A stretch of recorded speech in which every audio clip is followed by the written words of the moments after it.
In 1947, the subcontinent of Asia was divided into two parts. One part today is the world's largest democracy, a vibrant economy, one of the world's largest middle classes. The other part is Pakistan. Yeah. What happened? Nick, I mean, have you thought about this? Why did it, is it reversible? And how did this come to pass that these two places that are so alike, obviously, in so many ways, what happened? And so different. And so different. In their founding fathers, Muhammad Ali Jinnah or Nehru. Here's the problem for us. If we engage in name-calling against Pakistan, on the margins, although they've not been a faithful, unstinting partner on counterterrorism, they're not our friend, they're not our partner. We ought not to be giving them billions every year, but we need to retain some influence and some interest there. But to go to your question, obviously the rise of India as the world's largest democracy, strategic partner of the United States, like-minded on how to handle China, like-minded on how to handle Afghanistan, this is a major preoccupation for us. And I've been, in the last couple of days at Aspen, trying to stress the point that sometimes in foreign policy, we see more integration between Republicans and Democrats than differences. Here you have a case in India where President Clinton opened the door to a big relationship, President Bush built that relationship, and President Obama has maintained it. So you have bipartisan consensus. It's not an alliance. India is not going to be a treaty ally. The United States is too big, it's too proud, but the Indians see their strategic interests in coincidence with ours. That's a good thing. And the tricky balance for President... You asked a different question. You asked us why has it not worked? And I'm just answering as usual. The tricky thing here is there is still an India-Pakistan balance that we have to be mindful of in our own relationship. And if we try to insert India as our major partner in Afghanistan, there's going to be a Pakistani reaction. So we have to be mindful of the Pakistanis from there. Pakistan's a failed state. India is very successful. What else can we say?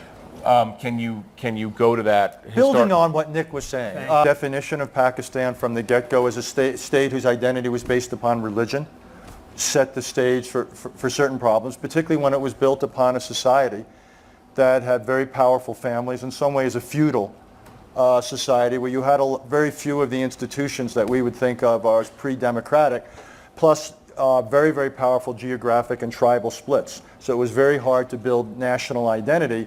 Against that backdrop, among other things, the Army became the most powerful institution in the country. So you just didn't have a lot of the prerequisites of democratic progression. And quite honestly, I don't see it coming. A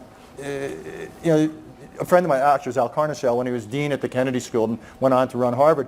He used to have 3 boxes on his desk: in, out, and too hard.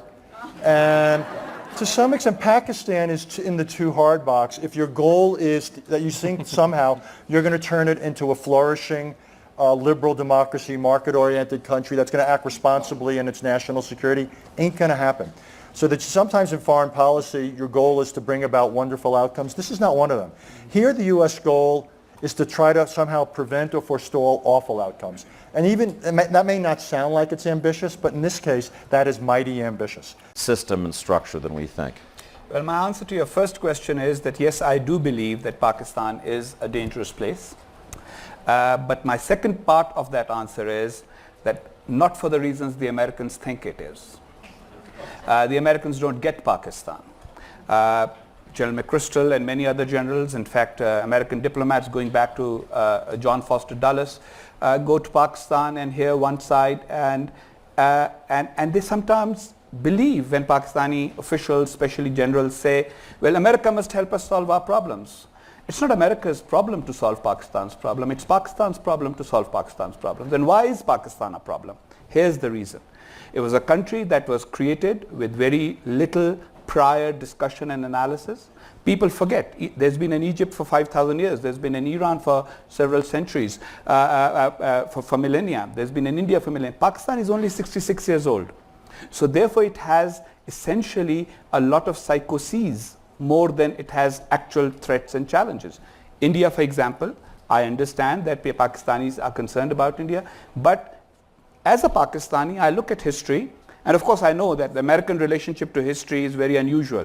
It's the only country in the world where when somebody says that's history, he means that's irrelevant.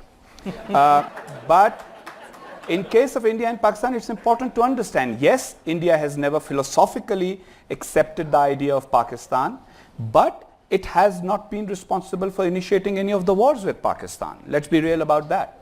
Afghanistan is too weak and too poor to attack Pakistan. So most of the problems that Pakistan sees itself in are psychological rather than real. And the real problems are, we have not only 180 million people, we are 210 million according to this morning's estimates based on the population growth. Highest population growth rate in that region. Half the population is below the age of 21. 1/3 of them will never see the inside of any school. Forget about madrasas, religious schools, any school. They won't even go to a madrasa. 1/3 of that young population. 1/3 of the population lives below the poverty line. Another 1/3 lives just above it. And yet the country has nuclear weapons.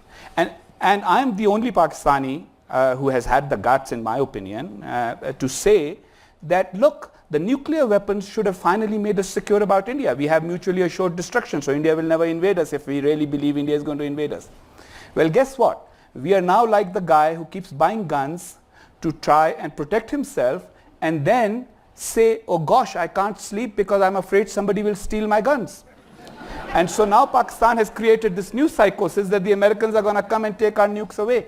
So the real threat to Pakistan essentially is from a failure to come to terms with its geography, with its history, and with having a direction for it as a nation. Benazir Bhutto, before she was assassinated, had a new vision for Pakistan.